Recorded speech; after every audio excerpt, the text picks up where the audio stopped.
अजून पुढे गेला होते छोटा खाली बस कोणीच नाही. तो आत गेला आणि दाराची कडी लावली आणि गपचूप बसला. थोड्या वेळानं वाघ फेरी मारून येतात. पतत्रुका बोललो आतून कोणी लागलोय.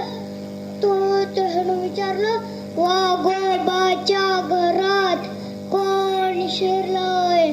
ससा घाबरला आणि म्हणाला, वाघाला वाटतंय आता मला खाऊन टाकी.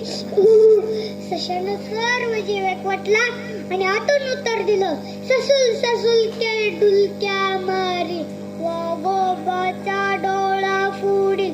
चल फिरतो का माघारी मार तोडी. वाघ घाबरला लागला पळायला. पळता वाटेत त्याला भेटला उंट. उंट म्हणाला, थांबा थांबा, तुम्ही जंगलाचे शूर प्राणी असे का पळाला. तो म्हणाला, माझ्या घरात कोणीतरी शिरलंय. तो म्हणतोय